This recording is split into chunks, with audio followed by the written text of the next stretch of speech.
एक गांव में एक किसान रहता था। उसका गांव के बाहर एक छोटा सा खेत था। एक बार फसल बोने के कुछ दिनों बाद उसके खेत में चिड़िया ने घोंसला बना लिया था।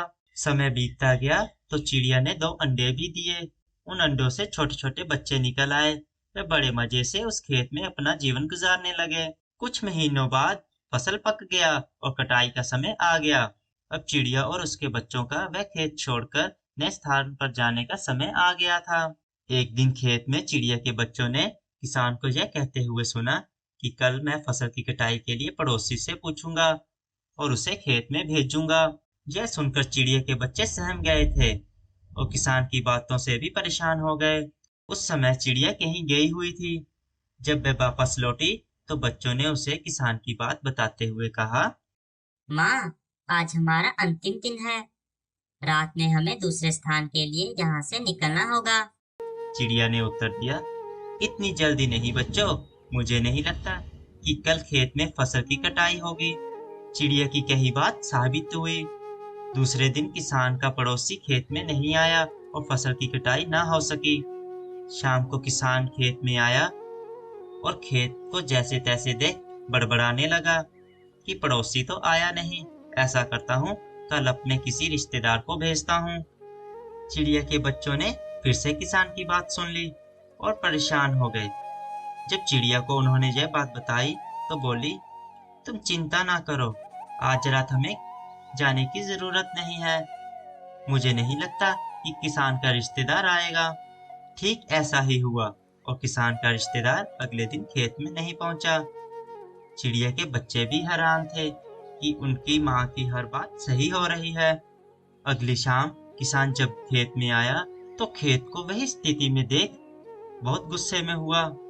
ये लोग तो कहने के बाद भी कटाई के लिए नहीं आते हैं। कल मैं खुद आकर फसल की कटाई शुरू करूंगा। चिड़िया के बच्चों ने किसान की यह बात भी सुन ली। अपनी माँ को जब उन्होंने बताया तो माँ बोली, बच्चों अब समय आ गया है ये खेत छोड़ने का। हम आज रात ही खेत छोड़कर दूसरी जगह जाएंगे। दोनों बच्चे हैरान थे कि इस बार ऐसा क्या हुआ जो माँ खेत छोड़ने को तैयार हुई। तो उन्होंने पूछा तो माँ बोली, बच्चों, पिछली 2 बार फसल की कटाई के लिए किसान दूसरों पर निर्भर था, लेकिन इस बार ऐसा नहीं है। इस बार यह जिम्मेदारी अपने कंधों पर ले ली है, इसलिए वह अवश्य आएगा। अब चिड़िया के बच्चे काफी बड़े हो गए थे। उन्होंने उड़ना भी सीख लिया था। फिर उसी रात चिड़िया और उसके बच्चे उस खेत से उड़ गए और कहीं और चले गए। इस तरह खेत की फसल की कटाई से पहले चिड़िया और उसके बच्चे सुरक्षित स्थान पर पहुंच गए थे। इस कहानी से हमें यह शिक्षा मिलती है कि जब तक किसान दूसरों के भरोसे रहा, उसके खेत का काम रुका रहा। लेकिन जब वह दूसरों का भरोसा छोड़कर अपना काम खुद करने का निर्णय लिया तो उसके खेत की चिड़िया भी समझ गई थी। अब किसान ने ठान लिया है तो वह अपना काम खुद से कर सकता है। तो चिड़िया ने उस खेत को छोड़ने का निर्णय लिया था। इसलिए हमें अपना काम दूसरों के भरोसे नहीं छोड़ना चाहिए। बारिश का मौसम निकल गया था।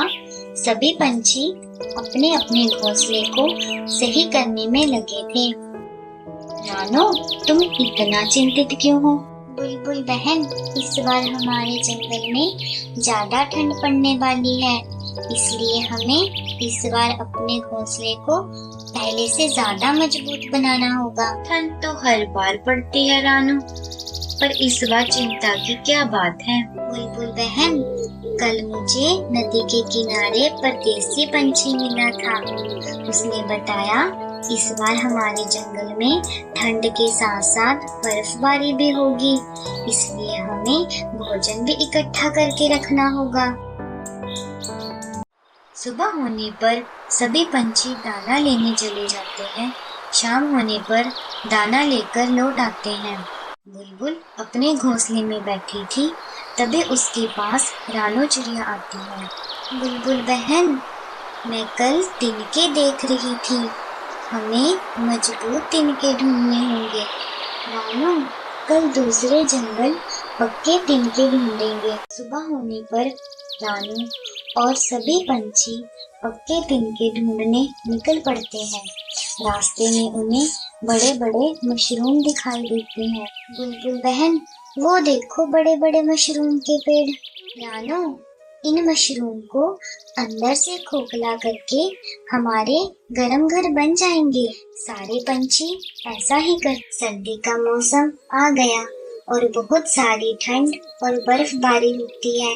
पंछियों के घर गर्म और मजबूत बने होने से पंछी सुरक्षित थे। सभी पंछी रानू को धन्यवाद देते हैं और खुशी खुशी अपना जीवन बिताते हैं।